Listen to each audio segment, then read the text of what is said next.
that I was like a 26-year-old with a bad haircut and like a brown linen suit. What was going on?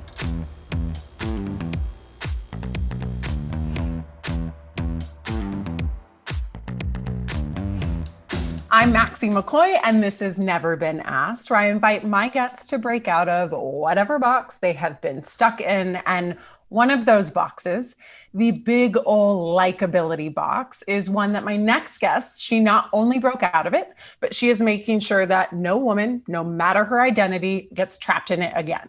Please join me in welcoming award-winning journalist, host of Latina to Latina podcast, and author of The Likeability Trap, Alicia Menendez. Hi, Alicia. Hi, Max. So happy you are here. I feel so lucky to know you in real life. I also feel very grateful to have witnessed your work firsthand last year. I remember sitting in that crowd at the Massachusetts Conference for Women, watching you interview Malala and just being blown away by your skill, by your strength. And here you are, day in and day out. You are interviewing the world's biggest leaders for a living, asking them questions. But I want to know what you've never been asked. First of all, can I just say that feels like a different life that you and I would sit in a room with 15,000 people, or the time we had dinner together and now, in person, could touch each other. Yeah, I know. Can't imagine it. It actually brings me a lot of grief when I do imagine it, because it makes me so happy. I know. Thank you, Maxie, for having me on. There's a question that I don't get asked and that I'm surprised I don't get asked, which is, I'm a person who cares very much about being well-liked, cares what other people think of me. I wrote an entire book on the topic, and there is nothing more meta than being a person who cares about being liked, writing a book about likability, and then obsessively reading reviews to see how other people felt about it.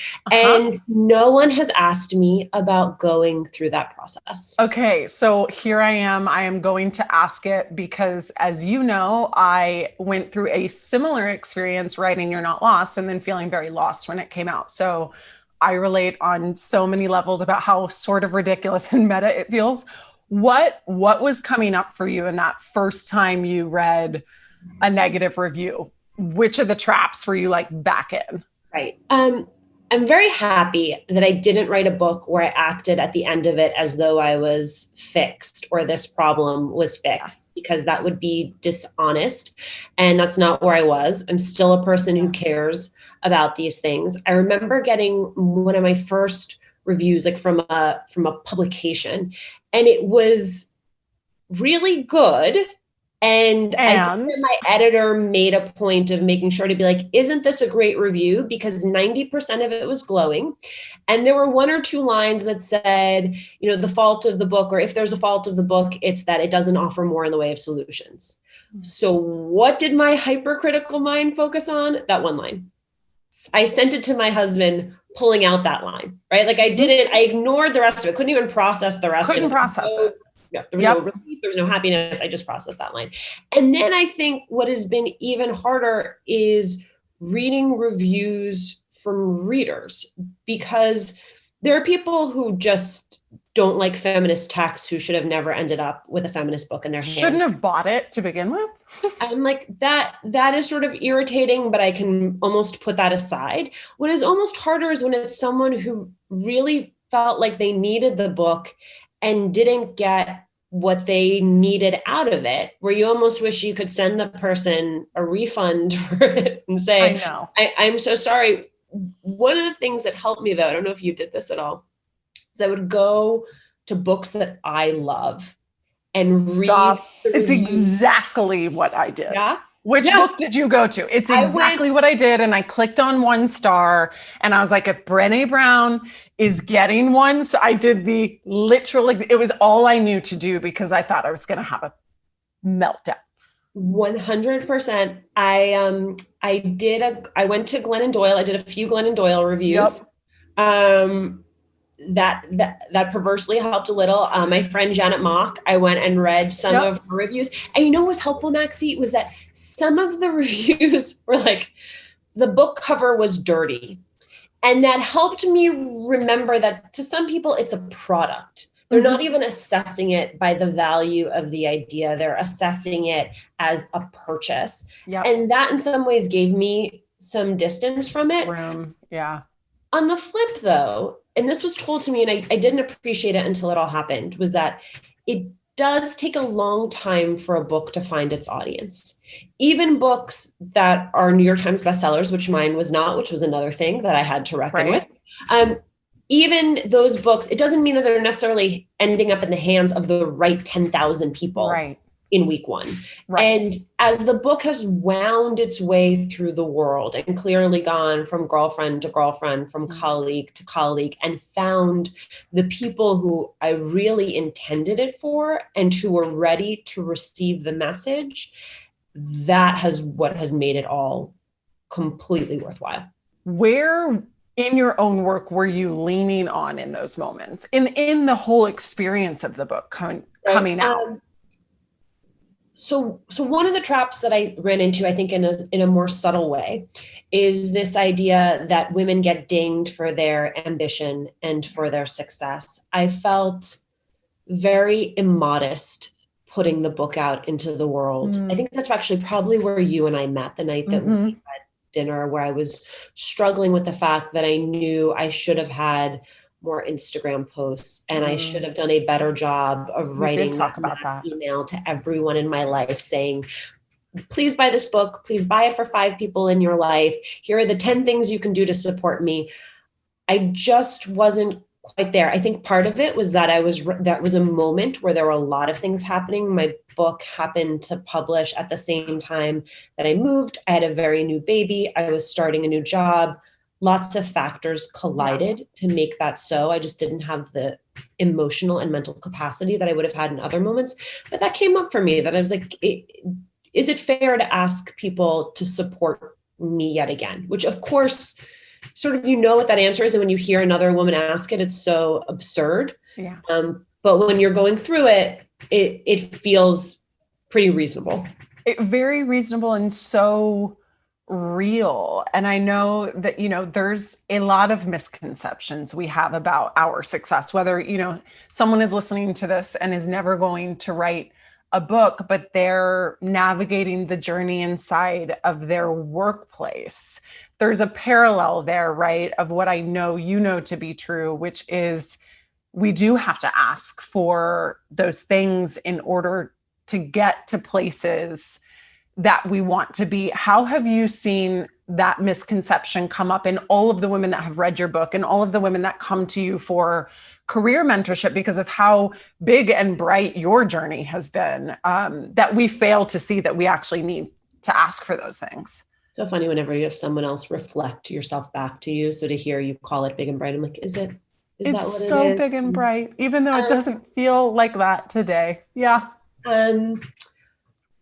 I think one of the things that comes up a lot when I talk to women, especially women who are sort of stuck in middle management or whatever that is in the world that they are in, is that they're doing the work, they are getting results, it's all there on paper, but they're not quite able to make that jump.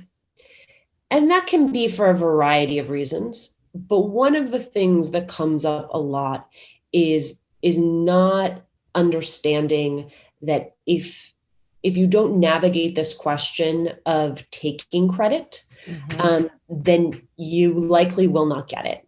And if you're not getting or being given credit, then no one can really fully appreciate the value of your work. And that because of the likability, one of the likability penalties women run into, which is that when we talk about our own success, it very often gets dinged. We all get dinged for that self-advocacy in a social capacity, is that you have to maneuver around that. And part of what that looks like is having other people who are on your team. That might be your literal team. That might be a proverbial team.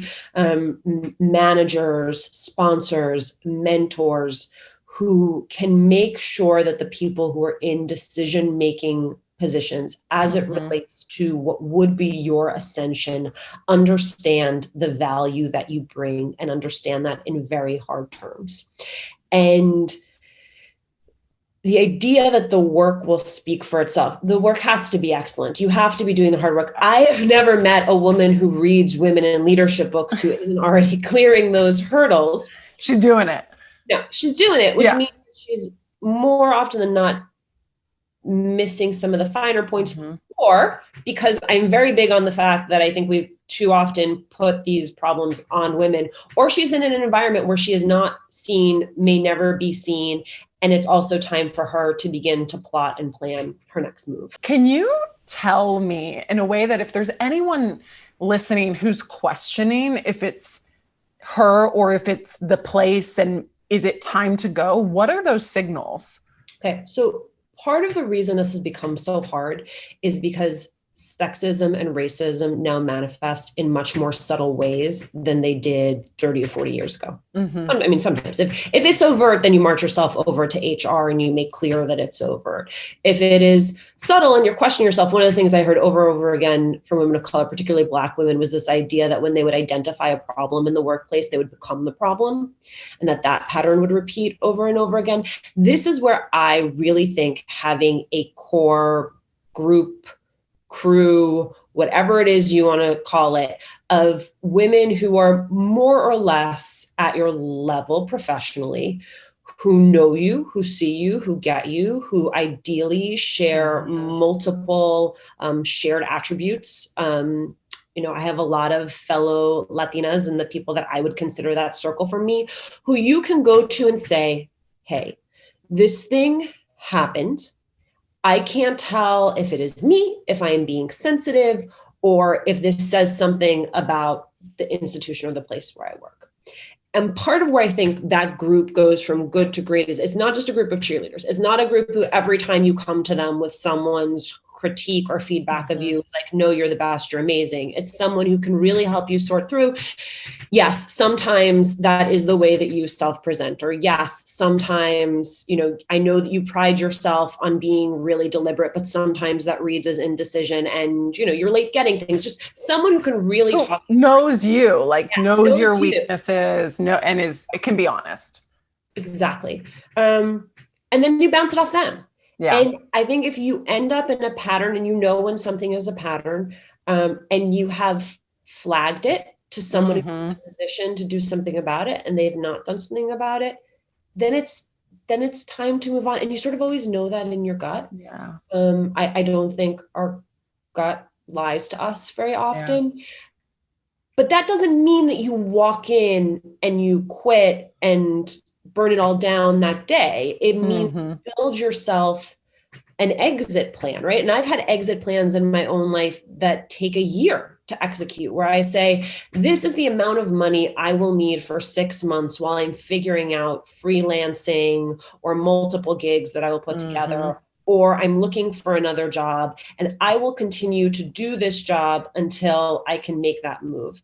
I also think ideally what you're doing during that time, and I interviewed the executive producer of my podcast, Latina to Latina, and she had a great bit about this, which is you actually collect skills in the time that you're at the job. You look at the job, say, what is it that I could learn from this period of time, harness, and then bring to whatever that is. There is so much power in that, in knowing exactly what you're getting out of something instead of having the mentality, which I think sometimes we put this pressure on ourselves. Like, no, if I'm in my power, if I'm respecting myself, I'm going to go and I'm going to burn it all down.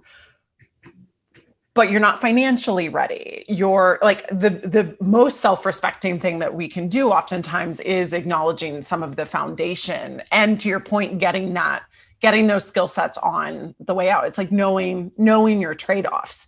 But as you're talking about that, and we're talking about this example within the context of racism, one of the very poignant moments in your book was, when you were talking about having this circle of young high school girls.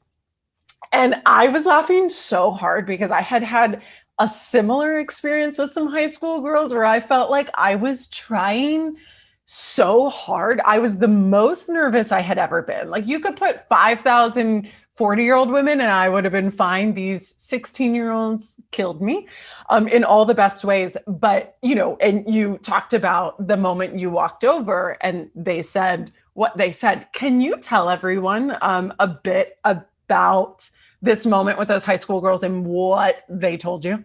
Yeah, I mean, it was a critical moment for me and my thinking about this because I'd been asked to come in and speak to a group of girls about likability and the trade-offs that women are asked to give for likability. And can I ask you a question? Was the moment that you were sorry, the moment that you were asked to come in? Oh, right. I just answered it because it's in the book. It was before you had written the book. I just sometimes am wondering, like, were you kind of in published mode and then had to go back? But you We're know gonna how wipe it this is, whole like thing, I'm books sure. are lingering, winding things where it's like sometimes like, was I writing the book or was I conceptualizing the book? But it was in process somewhere for sure. Okay. And there were girls who were really engaged. I was asking them questions about, do you care? Do you not care? Can you rate it on a sliding scale? What price do you pay for caring? When are you dinged for not caring? And some of them were very into it. And then there were some that were not. And so I walked over this table of girls, and this one, I said to her, I was like, is this not landing for you? Are you not into this? And she was Black. She looked up at me and she said, likability is a thing that white ladies care about to make themselves feel better about themselves. And she was speaking her truth. And I think that there was a lot happening there in that moment. I think that I was being forced to reckon with the fact that even just the frame, thinking about it in terms of likability and instead of in terms of street smarts or survival or just another way to say like being savvy, that was one place where I was missing the mark. But that also, it was the thing that I had heard from Black women in my life, that if you don't believe that you have the possibility of fitting into the majority culture, or if you believe that there are people in society who hate the fact of your existence, then likability is just so far-fetched. And very often you've been raised to believe that in order to get to that level of likability, you would have to trade off so many truths about yourself that it would not and will not ever be relevant. But I'm very grateful to that young woman, because I did think it was an important frame to sort of push back on this idea that everyone cares about it or that everyone has the luxury of caring about it. Right. Our guests aren't the only ones who get to answer questions that they've never been asked. You can join in on all the fun. Go to womanoncollective.com/worksheet for questions you've never been asked. Because hey, newsflash, you don't need all the right answers. You need all the right questions. That's how you can take the inspiration from this episode and actualize it in your own life. So go on now. Questions for this episode that you've never been asked are waiting for you for free at womanoncollective.com/worksheet. One of the things that I remember, highlighting about, as you were talking specifically about that, how it shows up in sexual identity and racial identity and background and the just the many dimensions that this same thing exists, but becomes a whole other different kind of challenge. But then also noting, and you said it when going to reflection about like, should I leave this place? That one of the things that we all can do is have generosity with other women and advocating for them by shifting the conversation to emphasize the positive. Like very specifically, I was like, I totally get how we can do that for each other. Who has been doing that for you? Because you have been coming up in a very male-dominated TV, media, news, and I'm just curious the ways that you've built that, because you have so clearly built that. How? Another question I've never been asked. Look at you. We're nailing it over here. Nailing it. one of the sort of idiosyncrasies of doing this work is that you do have either agents or managers or both. Mm-hmm. And so my manager, Josanne Lopez, who I've had for years, she and I met because she worked at CNN. She was a talent executive at CNN, and she would always sort of bring me in for these meetings. And it was never quite a fit. The opportunities never lined up despite her advocacy. And then when she went over to HuffPost Live, which was the video streaming service that the Huffington Post launched in 2012, she gave me one of her first auditions. And after I aced that audition, I was one of her first hires. Since then, once she left, I left, she became my manager. And it is in her job description now to do that type of advocacy for me. But I give you the full context of our relationship because what I think is important is that it would have been really easy for her to feel like she was being helpful to me simply by giving me advice and feedback. And it would have been generous if she would have watched my tape and said, you need to do this with your shoulders and stop doing this with your hands and lower your voice 2 octaves. What was more helpful was what she ultimately did, which was the minute an opportunity presented itself that she thought I would be right for, she brought me in the door. I don't think she needed to sell me in that moment, but if she had to, she would have. And that is very often the thing that pushes someone through. And so one of the lessons I've learned from my own relationship with Josanne is that relationship had a long tail. Like, she wasn't able to do something for me the first time that we met. She wasn't able to deliver. But I felt that she saw me, that I was like a 26-year-old with a bad haircut and like a brown linen suit. What was going on? But like, she saw sort of through all of that and was like, there is raw talent here. And I am going to double down on the fact that I believe there's talent. Yeah.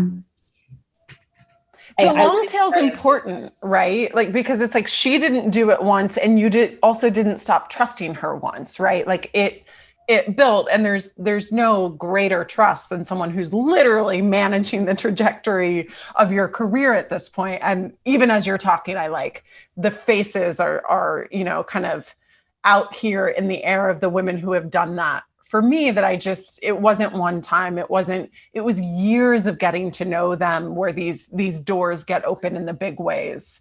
Especially with what you and I do in a larger sense, which is when you're a person who writes books and gives speeches and has your own media projects, you do need that constant sense of people around you who are buzzing about you for opportunities. Yeah. And I mean, the other thing that's just very important to both of our ethos, so I think I can safely speak for both of us here, is I do it for other women. 100%. And I do it as such muscle memory that I don't even have to remind myself to do it anymore. And that, again, I know that giving advice is helpful, and very often women will frame it to you as like, I just love some advice. I'm happy to give the advice, but then I often remind women as we are on those introductory calls, okay, what are the 3 things I can do for you? What can I do? Yeah, because where I can make the actual connection that opens the door, like it's not just here's the type of connection, like here's the person you need to talk to. Yes. I've scrolled through your LinkedIn. Here are the 3 people, like make it as easy for me as possible to deliver for you, because then I will do that happily. Yes, it is happily. I think that's what it took me a long time to learn, which is that making it easy to help you is actually a lovely, like people want to help in really tactical ways. So the easier that you can make that, the happier they're going to be about their relationship to you and that mentor relationship or peer relationship. And it just like, it flows on. Now you are doing that as you're talking about, you're doing it as a way that you breathe, supporting other women. There have obviously been women, like Josanne, who have supported you. And, you are using the platform that you have to bring up other voices that aren't often all over the news or all over broadcast networks. Not everybody has that platform, right? don't all get to be on television, kind of calling these brilliant, bright people that the American public needs to hear from. But what are the parallels that someone in their living room who want to better amplify, have more representation of voice and experience around their table or in their workplace, like what can they learn from what you're doing? Thank you for saying that, because it is so core to what I do that it's helpful to know that other people see it. So whenever there is an opportunity, and, in a lot of workplaces, you sort of get that monthly job bulletin, I actively send it to people who I know are good connectors to say, do you know anybody who might be a good fit for this? Especially when it feels like an opportunity that is special, right? That I will proactively go out of my way, and always do the gut check with myself, and recommend everyone do this, where I'm like, okay, they asked for this. Some of this stuff may be negotiable. 7 years out of college may be negotiable. Having had a similar role may be negotiable. Like, all of that stuff is a wish list. Yeah. It's not, none of it is actually must have. And who are the people I know who may exist slightly outside of that, but bring an additional or different value or something that the place doesn't have? I also just think as consumers, we have to think about it. Like, which television shows, which streaming shows are you committing to and then talking about on Twitter? Right? Because like sometimes we are good consumers, but we're not good, advocates for that content. I think sometimes it's just that simple, right? Where it's like, and I also think, and I wonder if you think about this and struggle with it, but in the context of what you and I do, which I think in some ways more and more people do, because there are more freelancers and more people who do project-based work, and this is really, I've had to learn how to do this, which is that when someone comes to me and says, Alicia, we'd love for you to be on a panel, that I first say, I pause and I say, thank you so much for thinking of me. Can you tell me who else is on the panel or who else you've reached out to the panel? And very often, everyone who they've reached out to is white, or everyone that they've reached out to is straight. Like there is a perspective often that is missing. And where I think this goes from being like a nice thing to do to a radically changing thing to do is to be willing to say, well, I would love to do it. I am not comfortable if these perspectives are not included. And I am willing to give up my spot. My seat. Yeah. And here is a list of 5 names of people who I think might be able to fix it. I also don't leave any opportunity on the table. Like if someone comes to me for something that either is not the right fit for me or just scheduling wise is not possible, I always have 5 names. Like I feel like that is, there's karma there, right? Where it's like, if I 3 times give someone your name or give them Minda Hart's name, that then in the universe that will come back. It's going to come back. And it's also paying attention to, when exactly what you're saying, when someone asks for a referral on a freelance designer or a website builder, an audio person or a manager or a writer, that who you are giving them in your list has, and not yours, because I know yours does, but like the list that you're putting forth does have a diversity of background and identities. And I have been in the chair that you are talking about so many times where I've had to remove myself actually, but I learned that I wasn't asking the questions at the onset because I thought everyone's brain had been trained how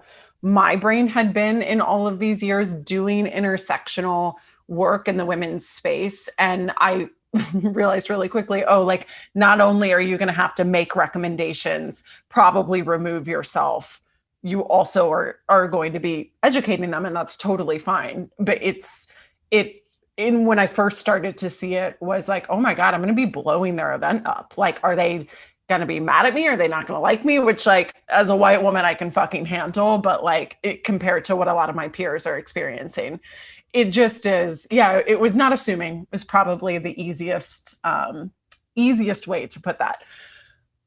Wait, let me just put a fine point on that, which is, and then I bet like nobody actually cared, right? Like in the end, it was. Oh my God. Not only did they not care, I remember sitting in the room of one of them that I removed myself and made the suggestion because I was facilitating. And not only was the panel not diverse, the facilitator seat on a not diverse panel, like it was not the right blend. But I remember sitting in that room and then thinking that they wanted to have a conversation about women in recruiting, which you can't not do without talking about race in that conversation. And I remember just sitting back watching my friend of mine who ended up facilitating and just being like, so honestly relieved, because I was like, this would have blown up in everyone's faces, including mine. And it ended up being so beautiful. It was so beautiful in how it turned out. But yeah, it's a whole thing that I know a lot of people listening have been through. And we all, like, whether it's a panel or whatever it is, like, I think all of us have ways that we are sourcing talent and making suggestions and making recommendations. People probably may not do it as often, and it may not be their job like yours, to level up these voices. But in that context of the very public work that, we are sitting here talking about that we both do, you do it on a whole other level. I was so fascinated when you were talking about the difference of a public and a private persona. And in my journey in this work, I had to learn the difference between privacy and secrecy. Actually, one of our leaders in the Woman On community was the first person to really pinpoint that language for me, because I hide a lot and I hide even that word. Like, I keep a lot off of social in terms of my romantic relationship. I mean, his name has been mentioned on this show a couple of times, but like, I'm not posting photos. I don't post a lot of like family, nephew, even some of my closest girlfriends don't show up a lot because those moments are just private. Yes. They're private and cherished. And so when you were talking about that and talking about, growing up with a father that was very much in the public political sphere, do you feel like you were really well groomed for what you're doing now? Or is social media just such another beast that it blows the top off of anything that we can like have learned from an upbringing in the public space? Maxie, you just compounded 6 provocative, brilliant questions into one. So let me You're try, not supposed to do that. Take them piece by piece. First of all, I would push back against this idea that I am doing this at a different level than you are, in part because of what I mean by that is, I think we have to question whether institutions that we have considered to have massive reach are still the measures that we're using of a person's influence. Like, there was a really interesting study about how Q scores don't really work anymore, because it used to be about how aware are you of someone, where it's like, you could have an influencer now, which like I don't even know how to use that word anymore, but you could have a person who has a YouTube channel, and like, I may not know who they are and you may not know who they are. And like, my mom definitely doesn't, but the people who know them know so much about them and are so invested in them that may have greater value than, being the Tom Hanks of our generation. 100. And isn't that fascinating? Like, anytime people reference Oprah, I'm like, you guys realize there won't be another Oprah again, because she had such a mass focused audience that all of it is cut and spliced. Clearly, we both listened to Making Oprah, and it like truly took the chains. I was like, okay, I can let go. First of all, I'm never going to say I want to be the next Oprah again. Now that I understand that there are like millions of us saying this, it was cute and it was a novel thought. Now it's just embarrassing. And now I just light the candle with Oprah's face on it. That's all. I like, exactly. This is the best I'm going to do. As close as I'm going to get. Yes, so that is exactly right. What you were referencing also in terms of my dad is, when I was growing up, my dad was the mayor of our town. He eventually would be in the state assembly, state senate in New Jersey. He went to Congress in 92. He's now in the US Senate. And so there was always a public element to our lives by virtue of that. I would say part of what's different is it was public by proxy, right? Yeah. We were part of the package, which is complicated because you are not actively making the choice to be a public person. now that I'm an adult and I'm actively making that choice, it to me carries so much responsibility, because I know that in as much as I can draw boundaries and lines, it is in some ways a decision you make, not just for yourself, but the universe around you, whether that is your family, your friends, whomever. And I very much identify with what you just said about my husband, about my children, almost most about my closest girlfriends, because to some degree, husband and children feels inevitable as a public person, that something about them will be out there, where my girlfriends are mine. Like, I don't, if it is a girlfriend like you, who also has a social platform, then that is like that's a different category. They've already opted in their own life. Totally. But if you have not opted, because there will be points where you have differing opinions than someone, or where you take a stand that other people don't agree with. And I am willing to take that pushback and that blowback. I am not willing to put that on someone I love. And you know what's funny, Maxie, is I had not really processed that about you until you did a post maybe like a month ago, where you made a reference to the fact that you don't talk about your partner. And I was like, wait. She has a partner and I've not heard. Like, it actually was really helpful, where I was like, oh, I have took what you have shown me hook, line, and sinker as my whole life. Yeah, as a 100%. And it didn't occur to me that, like, wow, this very extroverted, exuberant person is always by herself. Like that, like, of course that makes no sense. Though we are in, quarantine. We are in quarantine, and like, I would probably be very physically by myself. And I've learned that from other of like my public persona girlfriends, where I have to remember, I need to ask about him, because I don't have the updates, because she doesn't post about her husband. You would probably not even know she had one. Like, I have those experiences in my life about other people, where I don't know, I guess I just got really over the reality that, like, if everything is available to being Instagram storied about, am I just showing my life and not living my life? And where can I? And the way that you have chosen to go about it, which, if you are a person who sort of finds this interesting, which I find it interesting, I think that you are actually a really great person to study, in the way that you do understand the machinery of it, right? And the fact that there does need to be a constant and reoccurring presence, that there has to be an ethos and messaging behind it, but that it also can't feel completely canned. Right. But I think just seeing it as, like, if you were Oprah and it were 3:00, what is the one thing you would want to make sure that your audience walked away with? And I think part of what is hard is two things. One is that actually requires a level of production that people who are good at it make look easy. Like, I don't know how many photo shoots you did in a pink suit on a rooftop, but like, so many. God bless you. You have an infinite, you have an arsenal. How is she always well lit? But it's clear that you made a choice at some point to invest in this. And I actually find that really helpful, right? That it's like, this doesn't just happen. It's not just like, oops. No. And it's also really good girlfriends with a camera who say, I miss you. Do you also need some photos? That's literally how the rooftop happened. I did it all wrong. You need to choose the photog, Brie. God bless that woman for that. But you were also really good, and I say this sincerely, is that you're really good at sharing what you want to share, and I feel very engaged and connected to it. Thanks. But you have found a way to do it that meets your own boundaries. And that is what I want for anyone who's listening. That it's like, I mean, take it off your phone and don't ever think about it again. That's fine too. But if you're a person who's interested in having a public platform, I actually think it is worth doing sort of like a check-in with yourself about what it is that you, where your boundaries are on this. Where are your boundaries? Yeah, I struggle with the girlfriend thing. I struggle with the kid thing. In part because they bring me so much happiness, and mothering is what I'm doing the majority of the time. That I want to share my joy, and they are my joy.